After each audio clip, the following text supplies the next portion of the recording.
You can't talk about the podium without mentioning George Russell, but how many times have we seen him look into a podium?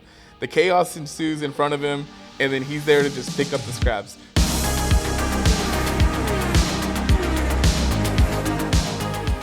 What's up, everyone? Welcome back to Around the Circuit, Apollo Media's Formula One podcast. I'm Junior. I'm Mark. I'm Ivan. And we're your boys talking Will with you today. Australian GP, one word to describe it, chaos. We had, 6 DNFs? We had 4 safety cars, 4 rookies crashed out, 5 if you count Alonso. The race was just, we knew we were going to be in for a thrill with all the rookies, but you added the rain to the mix, and the race just went completely bonkers. At no point did we think, the points finishes were going to be where they were at. I didn't even know what to expect at one point, even if McLaren was going to win, as we expected. But Lando pulled out the win, and Max and George rounded off the podium. Boys. What are y'all thinking? Because I got nothing. I'm just at a loss for words after that GP. I'm still processing it. Oh, man. That was crazy. What a way to kick off the season. Yeah. That's the perfect way to kick off the season. Just madness.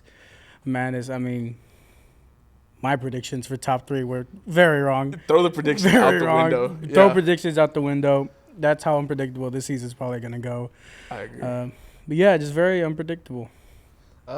It was a race that, in a season where, with all the hype and all the unexpectedness that's going into this season, it still found a way to throw curveballs. Yeah. And it's race 1. I'm not going to lie, that felt like about 3 or 4 race weekends wrapped into one weekend.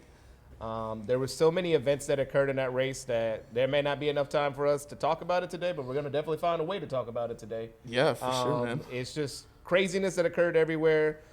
Pretty much all of our drivers that we're fans of were affected in some way. Put you a little bit behind the scenes, too. This is our first year we're all doing F1 Fantasy. By lap 1, guys, it was over for all of us pretty much. By the formation lap, I was already down one driver. Me and you both. Yeah, I had lost, 2 drivers and 1 driver from each of my teams that I had picked. So I was like, yeah, I'm out. I'm out of this one. So yeah. If even our fantasy league is just a little bit of a sprinkle of what's going to happen for the rest of the season, I'm totally excited for this year. It's definitely going to live up to the hype. We just got to talk about what happened and all this craziness that did occur in Australia. Yeah, man. We expected McLaren to win. I honestly expected Oscar to win. That was my prediction. It was going to be a McLaren 1-2. And it looked like they had it on lock, even in the madness after all the stops and starts, until that one moment, where they both went off. Oscar pulled out some magician stuff and managed to still finish the race in the points. If anything, it shows you how fast the McLaren is, for one. But it gives you an idea of what kind of driver Oscar is, too. We've all talked about Oscar's going to be fighting for that top spot in McLaren, and I think he could have won it. There's that moment where McLaren, did they choose Lando over him? I know the radio came out delayed, like you said, Ivan, but yeah. What do y'all think? Because I don't know, man. I don't know. That McLaren stuff is tricky. I said it before the season, Papaya rolls out the window. But, Lando did really good this race with a lot of restarts. And he was at first the whole time, and every single restart, he was able to get the pace going right away. Yeah. Obviously, Oscar was just as fast, and I think there was multiple chances he probably could have gotten past Lando. But I think at the end of the day, it was Lando's to win. Yeah. But obviously, Oscar should have been on podium, but, he couldn't recover in time like Lando did. So, yeah, just an unfortunate day for Oscar, but yeah. Yeah. It's just, like you said, an unfortunate day for Oscar. If anything, he showed a lot of character of a future champion by at least even finishing the race and backing his car out of that grass, getting into the pit lane. And that pass he had on Lewis, you could see the red fuming off of that car, even though he's in a papaya-colored car. Man. Because you could tell that came out of anger. He said, this is my last lap. I am hot and bothered right now that I did not get a chance to at least win my home race and to be the first Australian to win that race, you know how much that felt for him. And yeah, you started feeling for him. You started feeling for a lot of drivers. We're going to talk about that even in a second. Yeah. There were a lot of drivers who had an emotional roller coaster of a day just as much as us fans did that day. It's just a heartbreaker for Oscar. There's going to be plenty of opportunities, maybe even starting next week in China. The big thing for him is just got to stay confident and knowing that the fact that he was faster than Lando for parts of that race, he's just got to keep it up and stay consistent. Yeah, and then talking about, the podium, Max did his thing. I mean, obviously, as a Max fan, I was hoping he pulled off that win somehow after the McLarens went off. But I feel like that's what we're going to see all season. It's going to be the McLaren boys and Max trying to play spoiler every chance he gets. He's a magician in the rain. He really is. He loves being in the wet, I think, and he just manages to make it happen where he dragged that Red Bull. Not saying that it wasn't faster than, the other cars, but he put it up there and he had a chance to win maybe, but he at least got P2 and he did Max Verstappen things. I mean, it's the things that champion does. Yeah, obviously, when we went into the race and I saw the conditions, I'm like, this is going to definitely be a day where Max can play spoiler and take over and win the race. And, there was a chance at the end where he could have, but, it's just with the strategies and everything and the unpredictability with the weather, it just didn't happen. And so, Max was the only one, I guess, correctly for the top three. I think I put him at 2, which I can't remember. I can't remember either, but he was the only one that on the podium. We all had him on the podium. It was a tough day for all the drivers, and Max did Max things, but he just couldn't come away with the win. Yeah, it was. Go look at the start of this race if there's anything you want to see about what makes Max Verstappen the driver he is in the wet. Go look and see how the 2 McLarens took off, and then go see how Max took off. That outside pass on Oscar. Yeah, from the start of the race, he had you worried. I think when the last 5 laps were beginning, if you were to take a poll on every F1 fan and ask who was going to win this race, I'm pretty sure 80 to 85% would have said, "Oh no, Max is winning this one." Yeah, and I think his on that, not to interrupt you, no, but you're good. His engineer even said it after the race. At any other circuit where there's more overtake opportunities, Max might have won that race. He was catching Lando, and the McLaren is a rocket ship right now. But like you said, Max is. He proved it.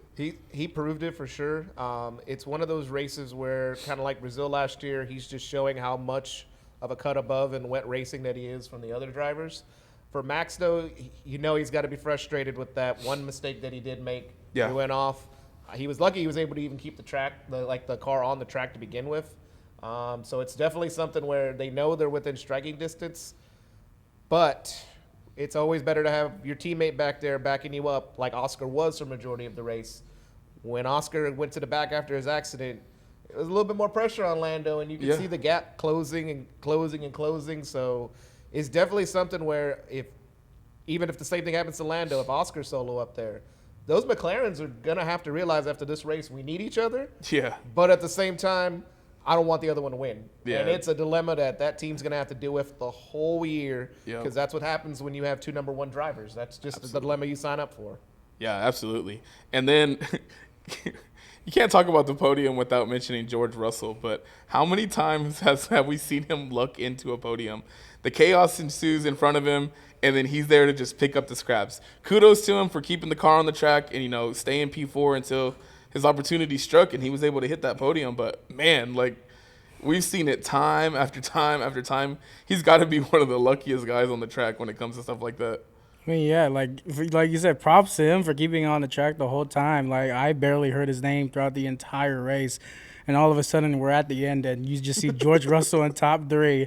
And I was just like, oh, George Russell is in top. He's on podium right now.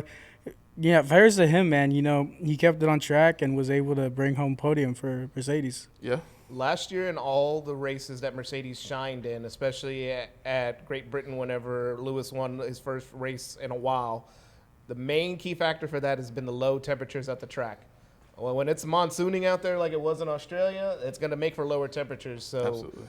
You're seeing that Mercedes, even though it's a brand new car, when it is in cooler temperatures, it can take advantage of the advantage it does get for some reason at those lower temps. Obviously, when you get to like a Qatar or somewhere else, you maybe going to want to start worrying a little bit about Mercedes, but George just finds a way to get the job done. He's in that weird position where he's an elite driver, but he's not considered amongst the elite drivers. He's on that second tier rank where it's like, I'm a fan of him, but I'm going to put it kind of like a Carlos Sainz level. Yeah. You consider him a great driver, but you will not put him in that upper echelon. So I feel like as long as he can build up this year, continue to build off of the momentum he had from last year, he should be set. But it's always going to be one of those instances where if somebody from the top three muck up the race, George is going to be there majority of the time. So it's just something that you're going to have to keep an eye on for the whole rest of the year too. Absolutely. And, I mean, talking about Mercedes, can we talk about the driver of the day? Because I don't know about y'all, but P16 to P4 and being one of two rookies that finished the race, Kimi, we knew Kimi was going to be good. Mark called it. He said his rookie to watch this season was going to be Kimi. But holy drive. What a drive. And there was the whole, he had a 5-second penalty, dropped down to P5. It got reviewed, and he ended up being reinstated to P4. You know, bring home big points for Mercedes as a rookie in that kind of race where we saw 4 other rookies go off the track, one in the formation lap, Mr. Hadjar.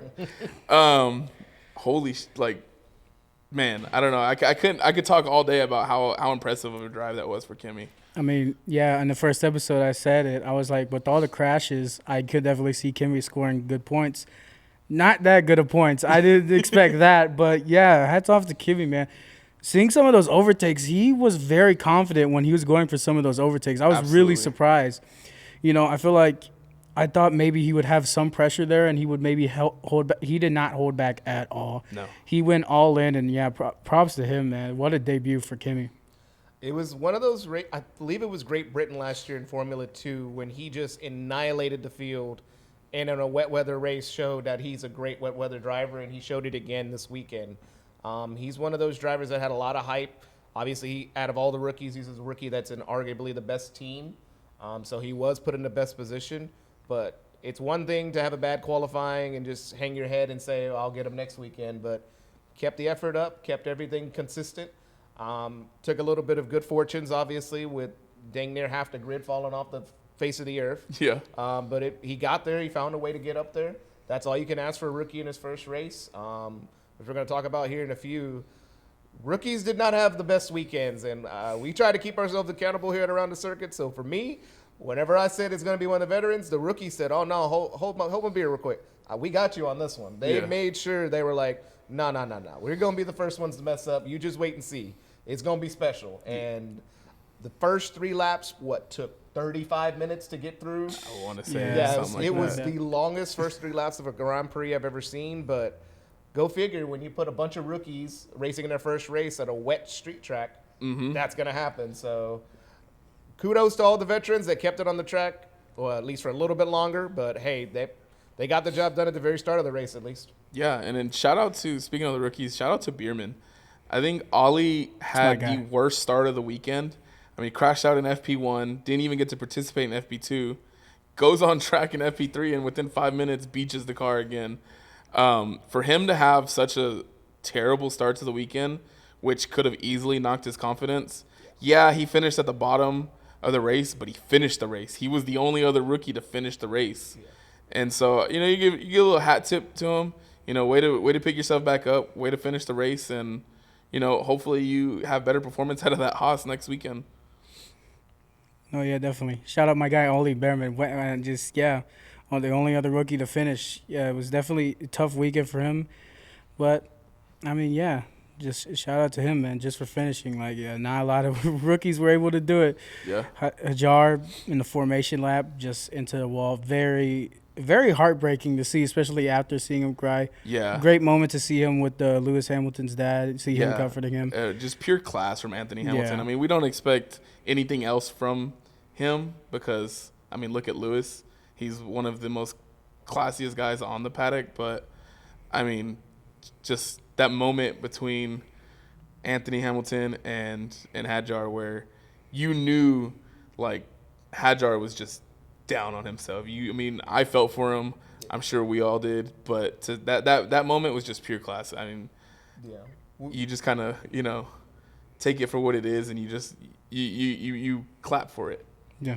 Unless you're one person. Unless you're one person. Go ahead, Ivan. Go ahead. Go ahead. I know you've been holding this as soon as you came in. He's been holding it in. I know, yeah. So the one thing I told him, I was like, look, just give me at least just 30 seconds to talk about Helmut Marko.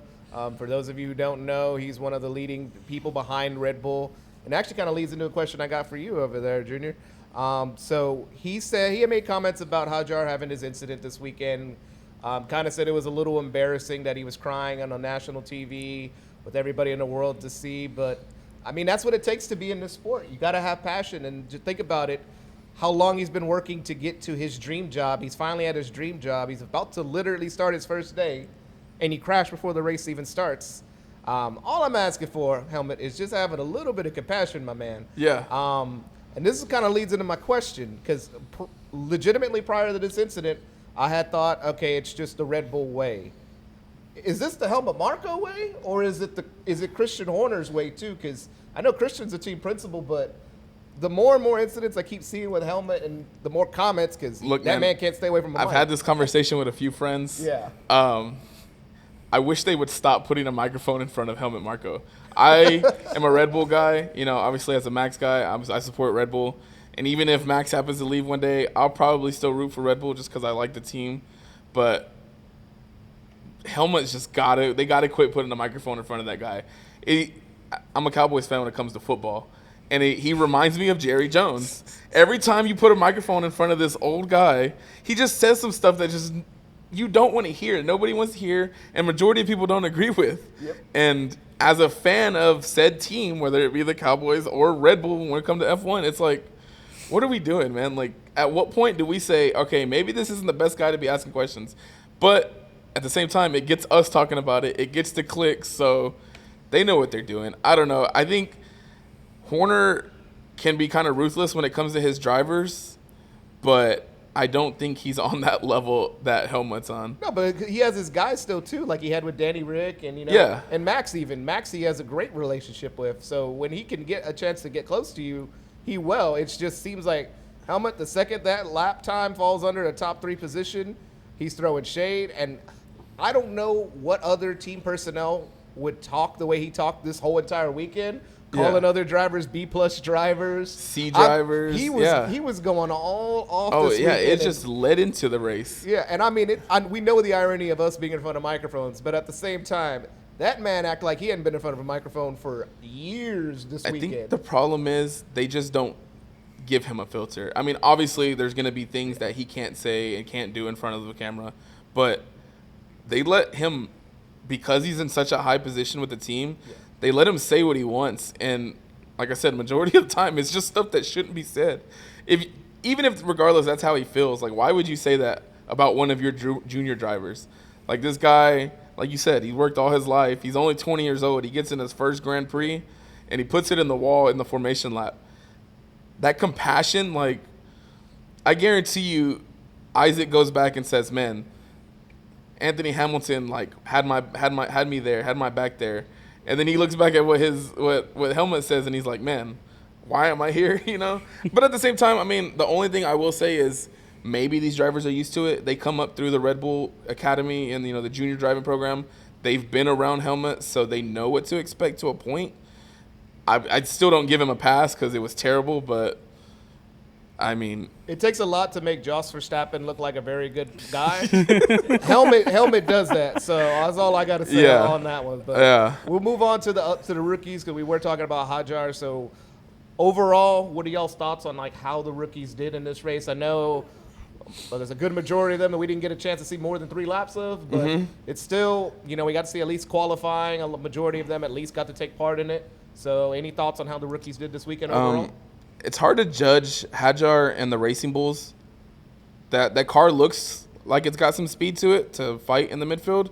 Yuki was pushing that thing. He had unfortunate into the race after everybody had to go to inners that last stint during the race, but he looked good in quali. Obviously, he finished P5. He qualified P5. Hadjar, I think, was P11 coming out of quali. Yeah. So they looked strong before the race. I think Isaac might have done, pretty good during the race. Kimi obviously is the stud of the group. I still consider Liam a rookie. Rookie. Yeah, rookie. The 2.5-year rookie. He, as bad as I think that he might be, and I do see the swap coming sometime in the season, I won't blame him completely on him going out of the race completely on him, because they did take that gamble where they kept them out on the slicks one more lap than everybody else. It worked out for Max. Yeah. It did not work out for Liam. So you take those. Gabby, Bortoletto, I mean, he's in a Sauber. What can he do? He didn't look bad, but I mean, Hulkenberg. It's hard to judge them on this race, knowing all the chaos and knowing they were in the wet. I think for me, my opinion is the only one you can really attest to would be maybe Ollie, his determination, just because he did, like I said earlier, bounce back from that rough start, and then Kimi because he had a hell of a drive, Oh yeah. Before qualifying, I would have probably said, all right, Kimi's just going to run away with it as all the rookies. But honestly, for me, the person that shocked me the most was Jack Doohan. Being able to qualify almost tit for tat with Gasly for the entire weekend. I know he had the incident in the race, but I mean, he wasn't looking terrible. His pace doesn't look too far off from his teammate, and that's all you can ask for in F1. Just keep up with what the car can give you. Yeah. He was definitely one that kind of surprised me. Bortoletto was one that had a lot of, people saying he's a good driver, but he's in a terrible car. Apparently, Sauber bought like 14 upgrades to this weekend, so apparently those upgrades did work a little bit to help the car out. It's just another one of those things where a lot of people are going to base it off who's in a better car, but with rookies especially, doesn't matter. The experience is the only thing that makes you better, so you're going to have to see how they grow throughout the year. But for me, Doohan, even though he raced 3 laps, was pretty impressive. Bortoletto, to me, was the rookie that kind of made a name for himself, even though I know he's a reigning F2 champion. But for me, he at least said, no, I'm for real. I didn't just win the championship barely. I know I won it out of right. So I think him is going to have a great future. I just think it's going to be a long season for that team in general, though. So I don't expect much besides this race for him. I got to bring it up because eventually we have to talk about it. Ferrari. I am a Ferrari guy. Was not a good weekend for me at all. Not. And being a Lewis guy. Not good at all. Must have been the water. It must have been the water. That's the reason you wet right now, apparently. Must have been the water. Let it out, Mark. It was frustrating. It was frustrating. It was very frustrating. It's the same thing. You come into the year expecting something different. We have all the hype. You're talking to 2 Cowboys fans, by the way, so we know this feeling. We know this feeling, brother. Yeah, very frustrating. I mean, they didn't qualify good at all. So going into the race, I was just like, especially picking Leclerc to win the whole thing. I was like, okay, not looking good so far. But yeah, I mean, we got to the end of the race where Lewis and Leclerc were second and third, right? Or were they first and second? They were first and second, I want to say. First and second. They were on the podium. They had a podium fall in their lap. It fell in their lap, and I was like, okay, maybe something could happen. Maybe we could work with. No, we couldn't. We could not work with it at all. They had to go back because they could not stay out with the hard. They tried to gamble to stay out with the hards, but it was just not going to work. Even Lewis said that he couldn't stay out with those tires. And the gamble didn't work. They had to go back. They dropped down to 8th and 9th. So then Oscar overtook after coming back down. So props to Oscar. He overtook Lewis. Lewis fell to 10th. Leclerc stayed at 8th. And just not a good day for Ferrari. The radios were absolutely hilarious, though. Yeah, I was bad the entire time, but the radios cheered me up because I was like, okay, it's death, taxes, and Ferrari screwing away. Ferrari screwing it up. First race, I was like, we're already starting. Race one, and we already have troubles. I think I'll give it to Lewis and his new engineer. Where you could definitely tell they're still they have working some kinks things to work out, and you expect that. He's in a new car, he's on a new team, a new engineer. He was with Bono for how long? Yeah, they build those relationships. So he's building a new relationship.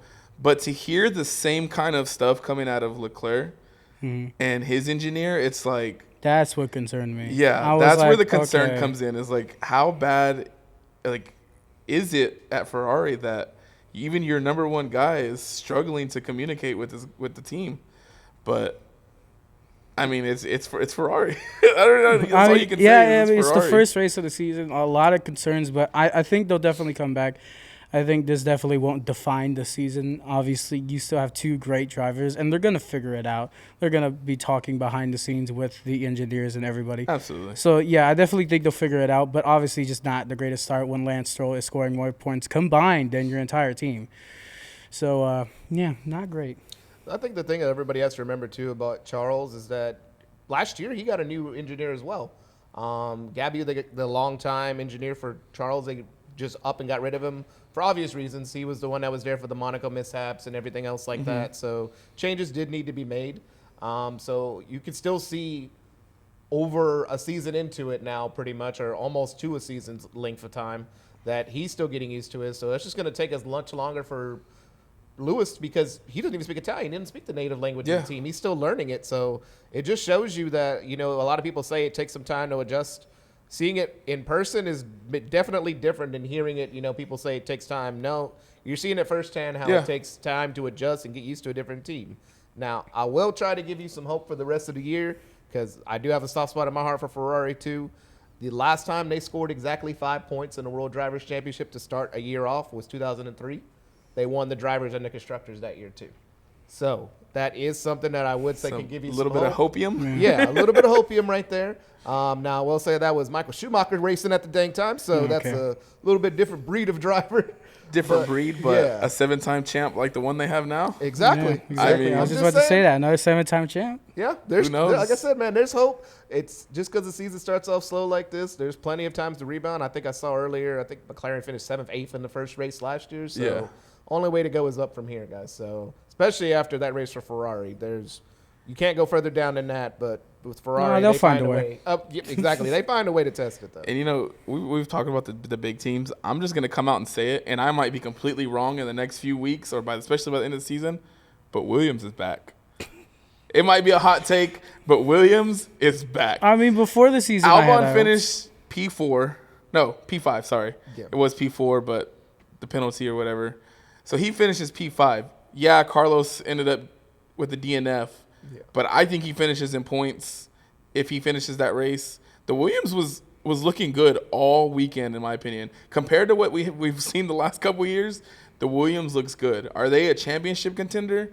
Probably not. They probably won't be for another couple of years. But if this trajectory, even after one race, shows anything, I think they could be in a very good spot with two very good drivers. Because Albon looked good. I don't know if Carlos going over to Williams just kind of – he's never looked bad, but, having Carlos there has just seemed to, spark some kind of, something in Albon, because he looked good all weekend. Carlos looked good all weekend. Quali wasn't the best for Carlos, but he was still – was he P10, I think, after Quali? Yeah, P10. And – what more can you ask for after a first race as a Williams team? And I've seen the interview where Alex said, I wish it wasn't the first race because it doesn't go as appreciated. But for me, as a Carlos fan, my top drivers are Max and then Carlos. You got to have some kind of hope there because they just looked good. You think about it. Albon has been number one for how long? He hasn't really had any competition. Yeah. Now you bring in Carlos, who's a race winner with he's a veteran. Yeah. And so Albon's okay, now I gotta really lock in and step it up, so that way I don't hey, I'm number one. I've been here longer. I know you're here to help us, but I'm still the number one guy here. The strategist Carlos, not the driver. The strategist came Carlos out this weekend. They said he was on the pit wall over there helping Albon, telling him exactly when to do the changeover. That was a big thing.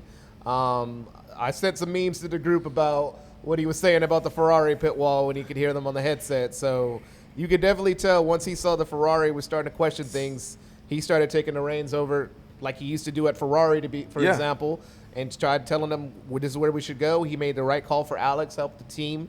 That's been the biggest thing that Williams, I think, needs is two drivers that can help the team, not just Alex that can help the team and a second driver that's there to learn. Yeah, absolutely. They're ready to win now. Not win races, but maybe get top tens. That's the giant step they're trying to take. And shoot, I can't even remember the last time. I know Logan did it one time at least. But when's the last time a Williams had two Williams in the in FP3 or sorry in Q3, and like twice in a year. When is the last time that happened? Because Latifi maybe did it once. Yeah. I know Logan had to do it at least one time, but it can't have happened too often in the past 4 or 5 years. Yeah, it's been a while. Yeah, I actually, during quali, I texted a friend of mine, and I was like, holy cow, we got both Williams in Q3 right now. You just don't expect it. Yeah, you expected big changes, but that is just such a big jump, in my opinion, to have. I mean, I don't know. I think we're in for a long season, regardless if Australia is anything or any kind of hint. But we got China next week.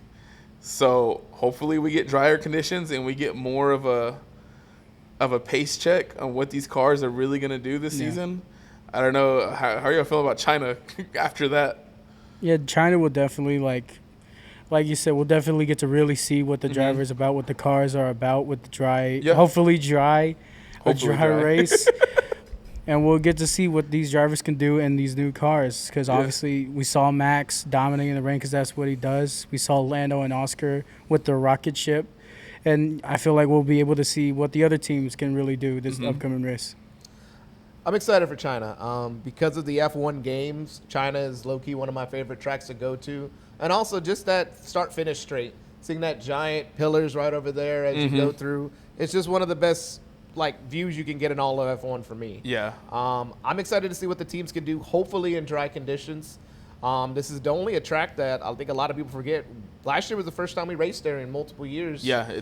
It's been a while since we had been there, so same thing. I know we're going to be saying this a lot because there's a lot of rookies, but China's not a track to be messed with when it comes to making mistakes either. Yeah. That's a very high-speed track. We saw last year Lance even get an accident during a safety car incident. So stuff can happen. And shout out to Lance.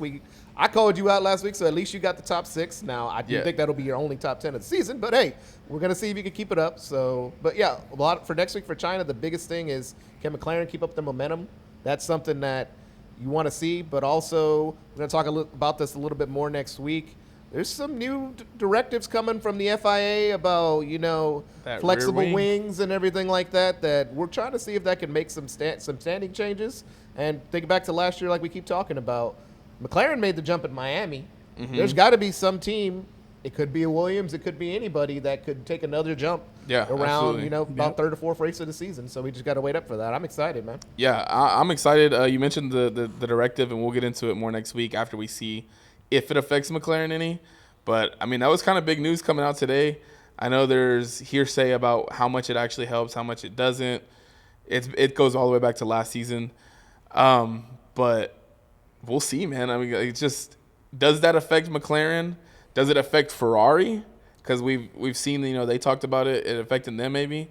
And then what can Liam do in a Red Bull to keep that, hopefully give Max some help this week? I don't know. I think my podiums, I want to say it's probably going to be the same prediction. I think maybe Lando gets a second win in a row this week. Lando, we get the 1-2 from McLaren, and then we'll have Max at P3. I think Max is just going to play spoiler until Ferrari can catch up. I think barring any crazy incident, Max will be there to win. But if not, I think it's going to be a McLaren 1-2 with Lando taking the second win of the season already. It's tough. It's definitely tough because, we didn't really get a lot this last race. Yeah. It's just was McLaren and Max fighting.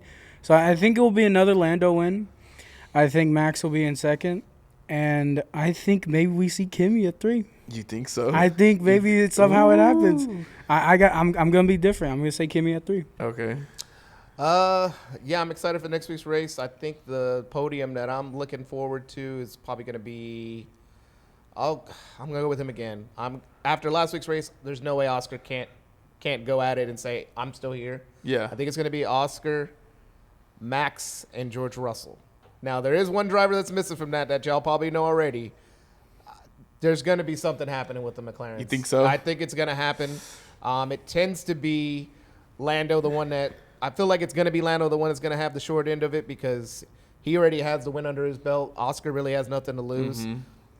it's kind of reversible, at least in my opinion. I think it could be. I don't think both McLarens are finishing next week. Same thing, kind of like this week. You think it's a don't touch, but they touch anyways, and Lando takes the brunt of it. That final corner before the start-finish straight, somebody's gonna make a dive bomb there. And you saw so many drivers already trying to wreck, or not trying, but almost wrecking there last year. It's just one of those incidences where you already have a driver that feels like he was being slighted a little bit. I know he got the bonus pay, but still, feel like he's getting slighted. Now he has another chance, week after it, get your clean slate and get your win again. Yeah. So I think that's what's going to happen next week. Yeah, I mean, it's going to be a good race. We're looking forward to it. It's a sprint race, so we're going to have essentially 2 races in the weekend. I mean, I know the sprint, some people like them, some people don't. I'm a fan, but is what it is. We'll see how it goes. We'll see what the TDs do to affect any of the cars, if they do at all. We'll see what the McLaren boys decide to do about, if they end up fighting with each other or not. We'll see how Max plays spoiler. I don't know, man. It's just this. I was looking forward to the season already. After Australia, I just can't wait. But any last thoughts? No, man. I'm just excited for the season, like you said. I just got a question for y'all, actually. Before we go, I just wanted to see, was there one thing from the race that shocked you the most? I know I brought in some stats to show y'all that there was some shocking numbers from the race results and some fastest laps. Anything pop out to y'all from this weekend that y'all looking forward to next weekend? I think I've already said it. For me, it was Kimi. We expected a good race from him, but after all the chaos to finish P4, I mean, that was the biggest surprise for me. I expected him to do good, but not that good. I mean, I just Ferrari being that bad. Shitting the bed again in the first race. That I mean, it surprised me. I didn't expect it this early, but yeah, I mean, just excited to see what this next race holds. Like you said, Junior, earlier, just looking forward to see if Williams can keep up the momentum. We all did kind of the biggest thing for surprises from at least Australia. Liam Lawson's lap time was not that far off, or he was ahead of Max on the fastest lap times. So it's definitely something to look out for with a lot of these drivers that may have had a bad first race to rebound in China and have a better second race. Also, for me, the biggest team, kind of like I talked to last week, was Aston Martin. Just got to find a way if they're going to be mid or if they're going to actually be good this year. Yeah, well, we'll see. Boys, we'll be back next week to talk about China. Thank y'all for joining us. Don't forget to like the video, subscribe to Apollo HOU, and we'll see y'all next week.